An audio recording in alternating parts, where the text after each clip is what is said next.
Hi there, this is Gerard Wellbrock, and you're tuned in to Tiger Talk. We're going to talk some women's basketball with head coach Tony Hobson and men's hoops with Mark Johnson. It's all coming up right after this on Tiger Talk. At Eagle Communications, we're proud to provide the communication services you need to get the most from today's technology. Our employee owners make it happen. We're part of your community, and we take pride in delivering excellent customer service. If you ever have a question, give us a call. We're here to help. Eagle Communications, our community connected.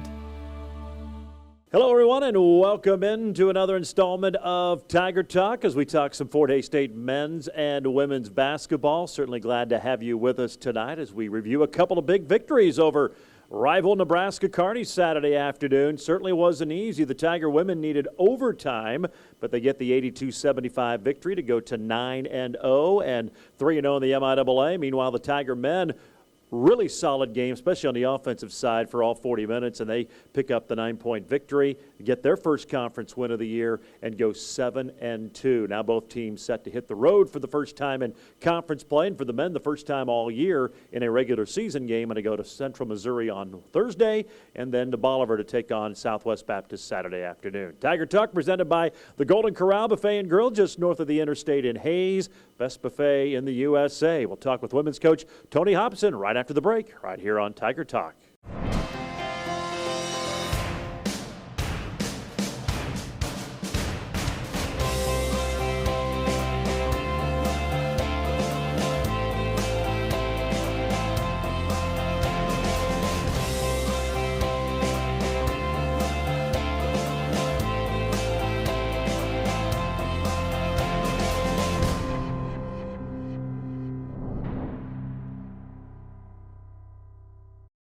Welcome back to Tiger Talk. Gerard Wellbrock, head women's basketball coach Tony Hobson. It's all brought to you again by the Golden Corral Buffet and Grill just north of the interstate in Hays. Open 7 days a week. Best buffet in the USA. Tiger women move up to number 1 in the country, and they passed their first test Saturday, albeit a challenge with Nebraska Kearney winning in overtime 82-75, and congratulations on the victory. You knew it wouldn't be easy, and we talked about it a little bit on the program last week, the fact that Kearney took you to the wire at their place, a lot of those same players back, and then Coach Hofstetter, who obviously knows you and your system and everything you like to do really, really well. They played inspired, and they had a really good game, and it was a thriller that you pulled out.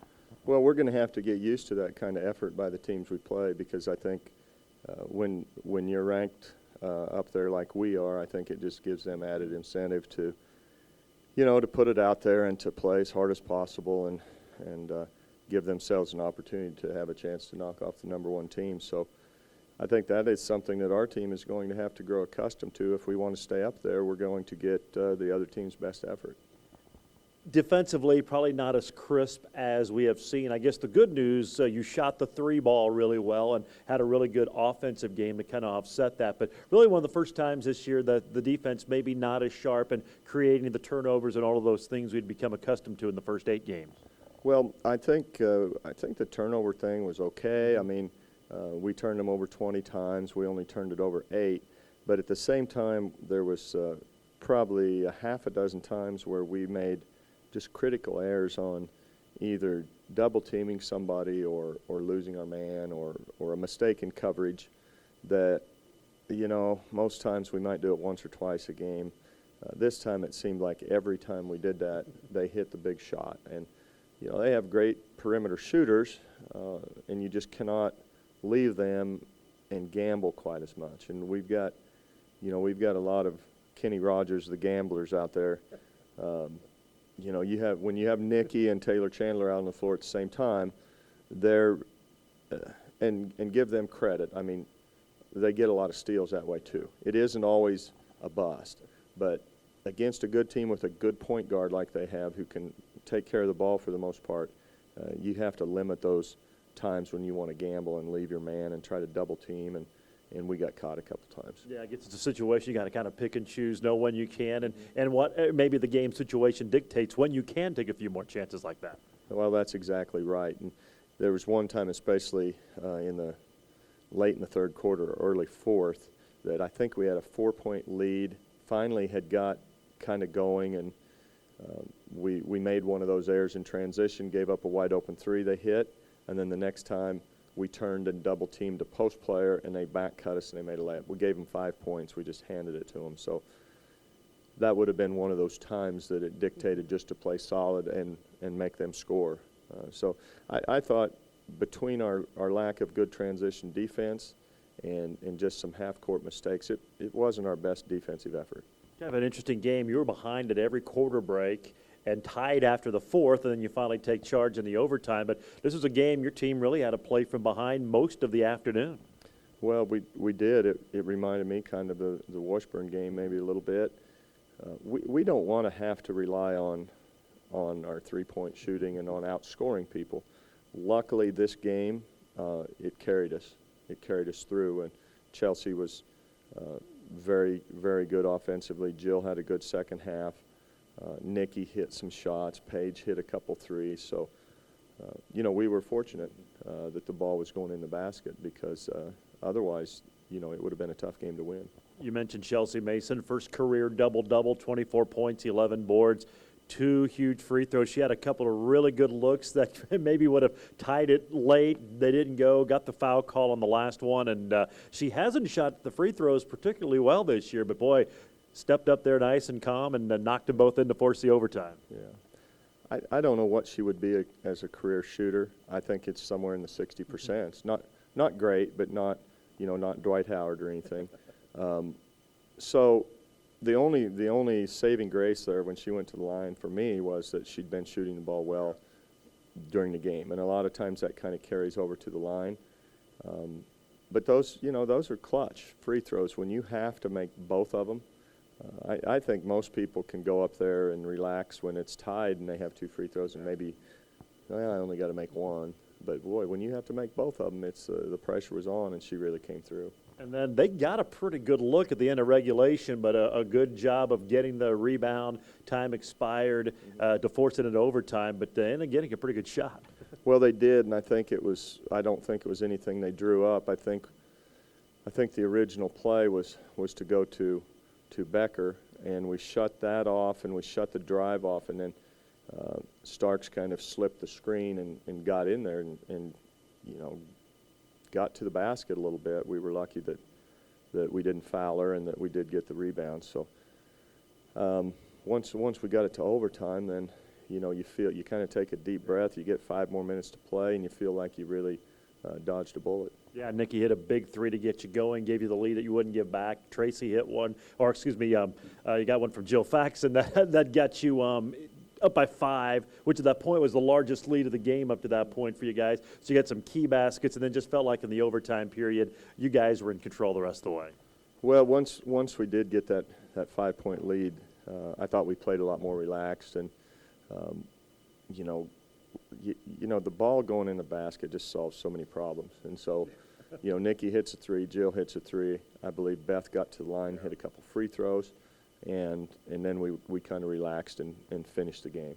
Tigers get the win in overtime, 82-75. They go to 9-0, and probably more importantly, they stay undefeated at 3-0 in the MIAA. Now hit the road for the first time in conference play. Final 2 games before the Christmas break at Central Missouri Thursday, and then Southwest Baptist Saturday afternoon. We'll talk about those 2 contests next. This is Tiger Talk, again brought to you by the Golden Corral Buffet and Grill, just north of the interstate in Hayes. We'll have more right after this. They're growing up and getting busier. Between school, sports, dance, sleepovers, you want to make sure they can always reach you when they need to. Next Tech Wireless has the perfect cell phone starter plan. For only $40 per month, it includes unlimited data, calling, and texting. There are no contracts or overages, so they can call, text, YouTube, and stream all they want. Plus, smartphones start at just $150. Certain restrictions apply. Get the $40 WOW Unlimited plan at Next Tech Wireless. Welcome back to Tiger Talk, brought to you once again by the Golden Corral Buffet and Grill, just north of the interstate in Hayes, where kids eat free Tuesdays from 4 until close. The Golden Corral, best buffet in the USA. Top-ranked Tigers on the road. They'll be in Warrensburg Thursday night, taking on Central Missouri, then in Bolivar, Missouri on Saturday afternoon to wrap up first semester play against the Bearcats of Southwest Baptist. And it'll be interesting to see. You haven't played on the road since that season opening classic up in Minnesota. Now you'll get to do it in conference play. And what could be two very difficult places to play. Central Missouri, usually because they're pretty darn good. And then Southwest Baptist, just the style they play. And seems like that's just always a tough environment. This will be two good challenges for your team before Christmas break. Well, Central is always a tough place to win. I think we've won there once since I've been here. We didn't play there last year, or we would have had a good chance to win probably. But it's just difficult, and the main reason is because they're always a solid team, and it's really no different this year. I mean, their record doesn't show it, but they didn't have their best player on their team, leading scorer, because she also plays volleyball, and she missed 4 or 5 games early, and I know they lost all but one of those, I think. So getting her back and getting her in the flow of their rotation and where she's going to get her points, I mean, that's helped them a lot.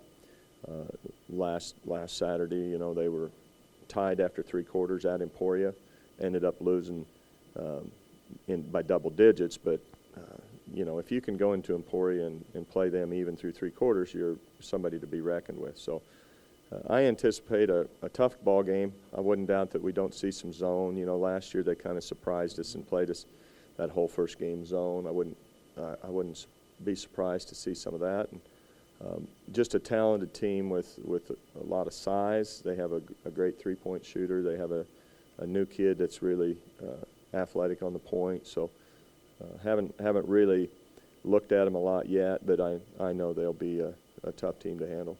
You mentioned Winkleman, outstanding volleyball player, was at Nebraska to start her career, and obviously very good in basketball. 19.5 points, and she's been back. I think she's played 5 games for them, and can really hurt you in so many ways. She's very difficult to match up and try to defend. Well, she is, and she kind of reminds me a little bit of Becker from Kearney, only she probably posts up more, and that's where she kills you is second shot. She's a really good rebounder, very athletic, and then she's so strong she can really score it around the basket. But when you can score in a variety of ways, that's usually the leading scorers in the conference, and Moten can do it, she can do it, and she's a tough matchup for us because we don't really have the big guard defensive stopper like I think Carrie Ann gave her fits and shut her down fairly well. But now, we have a tougher matchup because we're going to have to put probably a smaller guard on her. And then Saturday, Southwest Baptist, they've lost 3 in a row, but they got off to a really good start, as we kind of alluded to. That can be a difficult place down there to play. They get rolling, hit a few threes. We've seen that team get hot. Well, it's just a weird place. I mean, we played fairly well there the last couple times, but I think the primary reason it'll be hard is we'll be gone. It'll be our 4th day out on the road, so we'll leave Wednesday, and by the time Saturday rolls around and you play a game and you do a little more traveling on Friday, you have to just be aware of fatigue, and maybe we'll go a little bit deeper in the bench on Thursday if possible, and try not to have anybody play the 36 to 40 minutes, but at the same time and we'll just try to win the game, whatever we have to do, and we're not where we limit minutes and all that stuff. So two testers for sure. And again, I know what we're going to get. They're going to get a chance to knock off a number 1 team on their court. And, if we're number 1, I mean, that we might not even be number 1 this week, and that might be a good thing. I don't know. But whatever, we're going to have to be ready to play, and we're going to have to play better than we did Saturday against Kearney. Central Missouri did that last year. They beat a number 1 ranked Emporia team on their home floor. Should be a lot of fun. Coach, as always, we appreciate the time. We will see you in Warrensburg Thursday night. Okay, thanks, Gerard. That's head coach Tony Hobson of the Fort Hays State women, off to a 9-0 start at Central Missouri Thursday, and then on Saturday afternoon in Bolivar to take on Southwest Baptist. Program brought to you again tonight by the Golden Corral Buffet and Grill, just north of the interstate. Best buffet in the USA. We'll take a break. Head men's coach Mark Johnson will join us when we come back right here on Tiger Talk. BOS Motorsports in Hayes introduces the top off-road vehicle lineup with Polaris. The world leader in off-road innovation presents the Razor, Ranger, Sportsman, and Ace off-road vehicles right here in the heartland of BOS Motorsports in Hayes. Whether you're looking for something for the trail, the farm, the oil patch, the hunt, BOS has the ride just for you. Stop in today and ride away with yours. At BOS, customer service is number one. Our in-house parts and service department will take care of you before, during, and after the sale. BOS Motorsports just north of I-70 at exit 159 in Hayes. Welcome back to Tiger Talk. Gerard Wellbrock, joined by head men's coach Mark Johnson. The program brought to you by the Golden Corral Buffet and Grill. Limited time right now. Their Meat Lovers Spectacular. The steak, the jumbo shrimp, the bone-in catfish, and the carved spare ribs. Everything you like, as much as you like, for one low price at the Golden Corral, the best buffet in the USA. Tiger men get their first conference win Saturday. Nice victory over Nebraska Kearney, 84-75. The final, and Coach, congratulations. Offensively, man, about as well as you could play, especially that first half. 48 points, hit a lot of shots, and really played well, I thought. Yeah, we did. Dom was really active. They didn't really have an answer for him. He was able to drive around those guys, get to the basket. Rob Davis played really well. I think he's, 7 for 9 from the field. We shot, 57% for the game, so played, really, really well on that side of the ball. I think a big key also, we had 10 turnovers the previous losses in conference. We doubled that with, 20 or 22. So, really, really good offensive performance. Wish we could have done a little better slowing them down, but Kearney has a couple very good offensive weapons, and they were able to, keep up and not really put us in danger, but not really let us put them away either with the points they were able to score. And they're a tough team to defend. They've got good size at some of the perimeter positions, and we've talked before, you're not the biggest on those slots, so it makes it a challenge defensively for a lot of teams, but especially you guys. Yeah, and their big guys were mobile, versatile players. Landsman can, he's 6'7", can post, but he can shoot threes. He made 3 threes. He was able to drive around us. Brannick, same way. I mean, those guys can beat you from a lot of different spots on the floor, which makes it hard to guard, and they're able to spread us out, in which then you get so concerned with those two guys. Early in the second half, we were given so much help. It opened up those other perimeter players to make some three-pointers against us.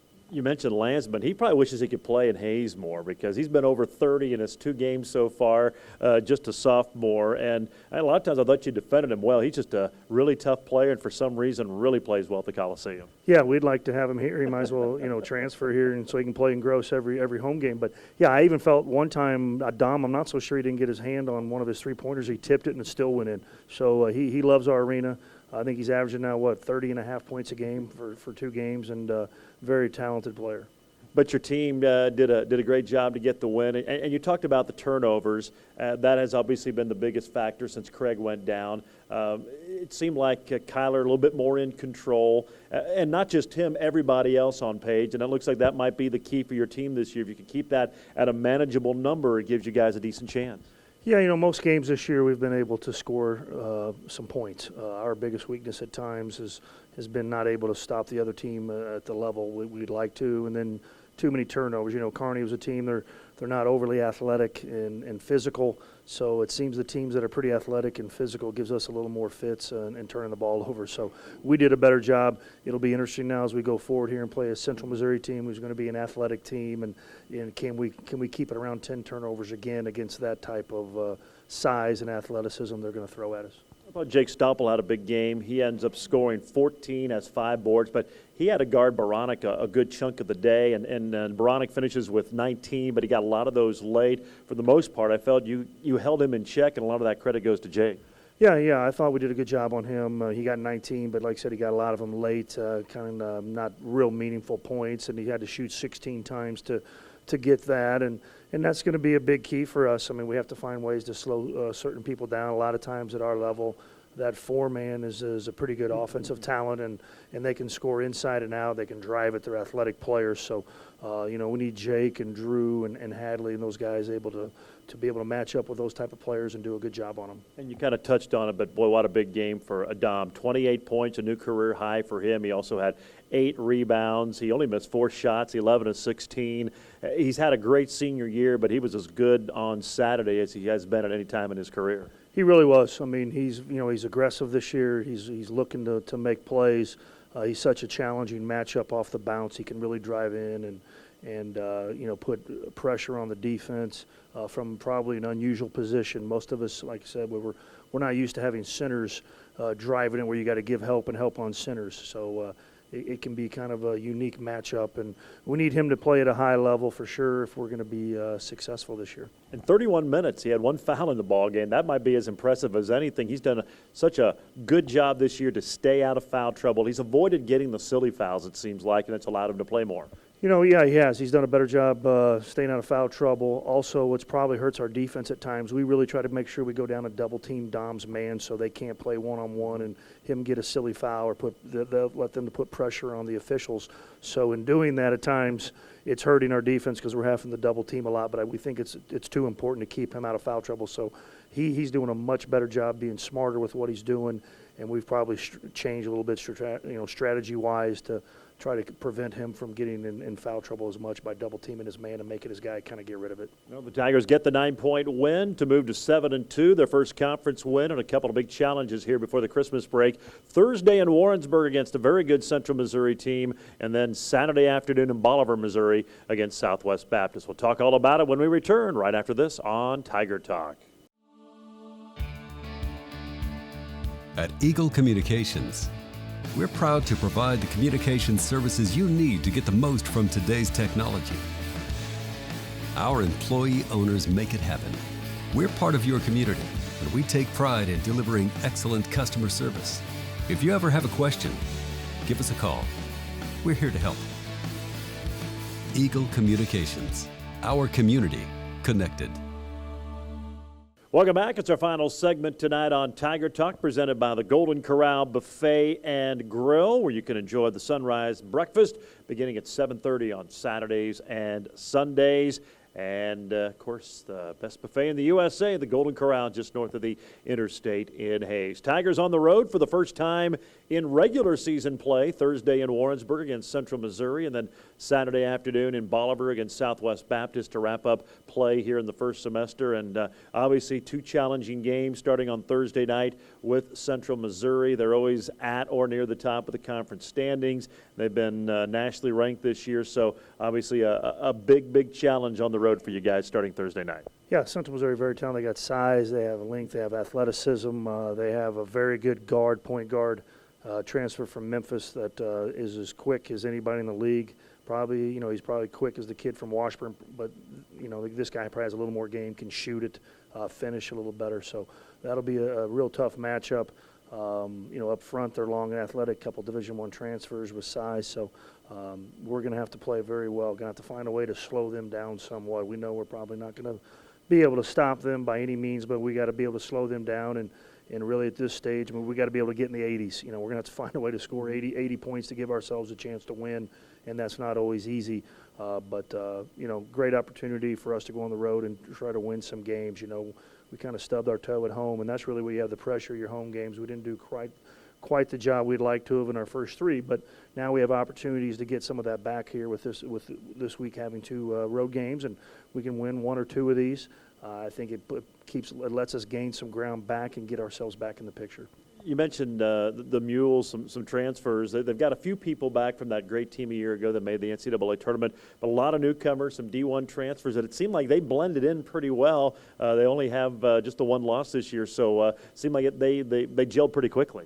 Yeah, their only loss is Northwest Missouri, who I think they've been very good the last couple of years. This might be the best team that Northwest Missouri has, and that's the only game they've lost so far. So, like I said, they're a talented team. I'd put them up there with the top 2 or 3 teams in our league, and they're always tough on their home floor. So we'll just have to go there and play very hard, play very smart, and hope we play well. And if we do those things, that'll give us an opportunity, hopefully in the last few minutes, to find a way to win a game. You battle the O'Neill brothers, Trey for you and his older brother playing for Central Missouri this season. Yeah, Brett O'Neill's there, played at Dodge City Junior College for a couple of years, and hopefully his family can get out there and watch both their sons play this week. That should be a lot of fun on Thursday. And then Southwest Baptist off to a nice start this year. and a difficult place to play. Just the style they play, it seems like they've got a team that always fits their facility, even though the court's the same size.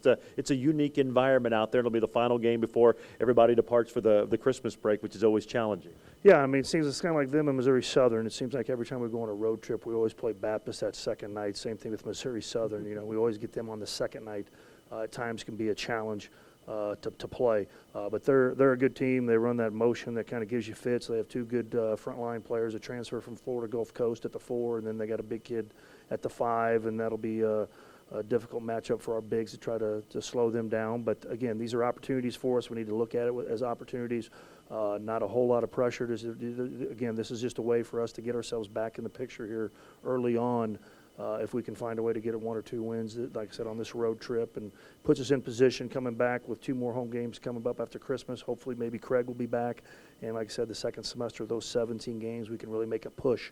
But right now we're just trying to, we want it back Christmas. We want to be close enough where we can make that push. And to do that, we need to win, like I said, a game or 2. All right, should be very interesting beginning Thursday night in Warrensburg. Coach, as always, we appreciate the time. We'll see you on Thursday. All right, thank you. That is head coach Mark Johnson of the Fort Hays State men, again in Warrensburg on Thursday night, and then Bolivar, Missouri, Saturday afternoon to take on Central Missouri and Southwest Baptist to wrap up first semester play. And that's going to wrap up the program here today. Certainly hope you enjoyed it. Made possible by the Hayes Med Orthopedic Institute, the Taco Shop, G&L Tire and Automotive, Golden Belt Bank of Hayes and Ellis, Adams, Brown, Barron and Ball, Couture for men and women, as well as Eagle Communications, and of course the Golden Corral Buffet and Grill, just north of the interstate in Hayes, best buffet in the USA. For women's coach Tony Hobson, men's coach Mark Johnson, this is Gerard Walbrock. So long, everyone. Around here, we believe in local values like hard work, family time, or a fair price on reliable internet from a local company. That's why Eagle Communications delivers great local values, like a range of internet options to fit your family's needs. Fast and consistent enough to power everyone's devices at once. All at reasonable prices we're proud to offer our friends and neighbors. Ready for better internet? Give us a call or visit eaglecom.net and discover our local values today. Thanks for watching Tiger Talk. If you missed any portion of it, you can always catch the audio replay from Tiger Radio Mix 103 or the video replay at HayesPost.com. We'll see you next time right here on Tiger Talk.